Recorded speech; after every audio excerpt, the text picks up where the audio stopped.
নমস্কার বন্ধুরা, আমি অসীমা চলে এসেছি আরও একটি নতুন রান্নার ভিডিও নিয়ে অসীমার রেসিপিতে। আজকে আমি বানাবো চিংড়ির মালাইকারি।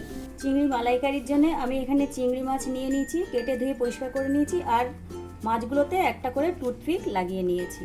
আর যে সকল উপকরণগুলো আমার লাগবে, এখানে আছে পেঁয়াজ বাটা, এতে আমি দুটো কাঁচা লঙ্কা দিয়ে বেটে নিয়েছি, রসুন বাটা, আদা বাটা, টক দই, কাশ্মীরি লঙ্কার গুঁড়ো, জিরের গুঁড়ো, হলুদ গুঁড়ো, লবণ আর টেস্ট অনুযায়ী চিনি। এখানে নিয়েছি সর্ষের তেল, আর এখানে নিয়েছি একটা তেজপাতা আর গোটা গরম মশলা। আর আমার লাগবে নারকেলের দুধ। প্রথমে আমি চিংড়ি মাছগুলোতে লবণ আর হলুদ মাখিয়ে নেব।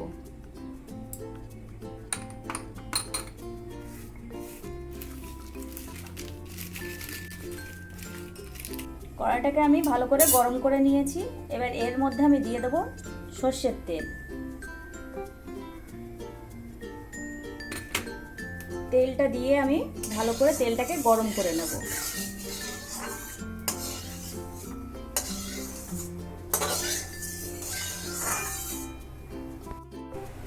তেলটা আমার ভালো করে গরম হয়ে গেছে। এবারে আমি এতে মাছগুলো দিয়ে দেবো। চিংড়ি মাছগুলো দিয়ে আমি এগুলোকে ভেজে নেব।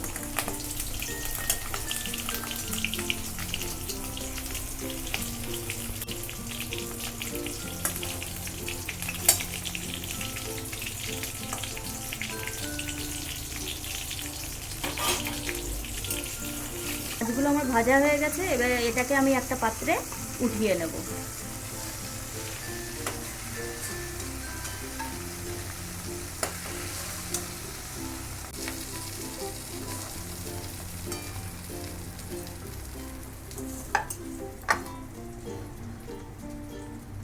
মাছ ভাজার তেল যেটা রয়েছে ওর মধ্যে এবার আমি দিয়ে দেবো একটা তেজপাতা আর গোটা গরম মশলাগুলো।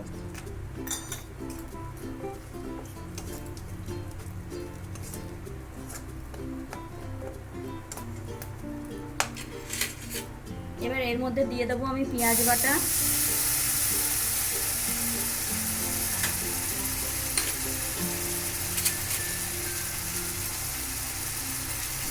রসুন বাটা, আদা বাটা, এগুলো দিয়ে আমি এটাকে ভালো করে কষিয়ে নেব।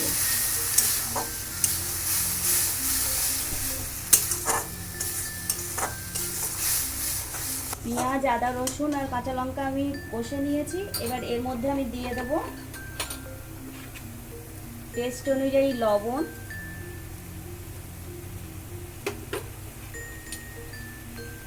হলুদ গুঁড়ো,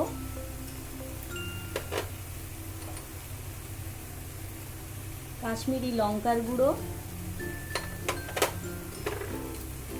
আর জিরের গুঁড়ো দিয়ে এর মধ্যে আমি একটু নারকেল দুধটা দিয়ে দেবো। দিয়ে মশলাটাকে আমি ভালো করে কষিয়ে নেব।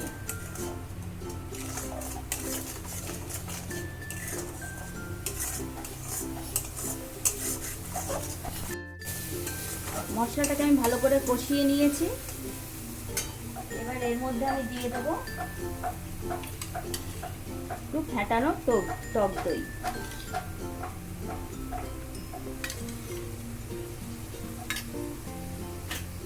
দিয়ে এটাকে আমি আরেকটু ভালো করে মিশিয়ে নেব।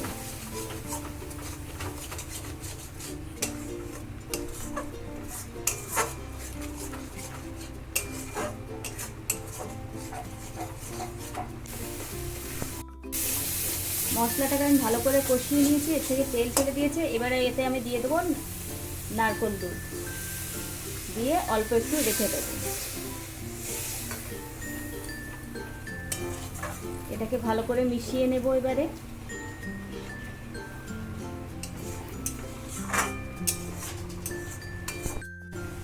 ঝোলটা আমার ফুটে এসছে। এবার এর মধ্যে আমি দিয়ে দেবো ভেজে রাখা চিংড়ি মাছগুলো।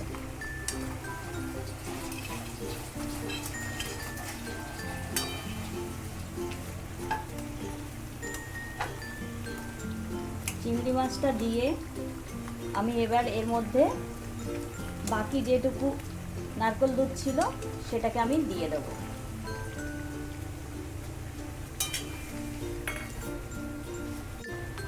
দিয়ে এটাকে ভালো করে একটু ফুটিয়ে নেব। এই পর্যায়ে এসে আমি এবার এতে দিয়ে দেবো টেস্ট অনুযায়ী চিনি।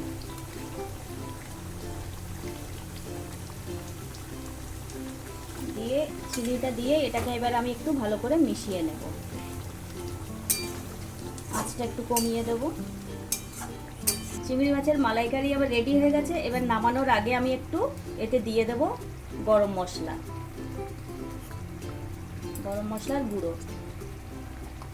এবারে এটাকে আমি একটা পাত্রে নামিয়ে নিচ্ছি।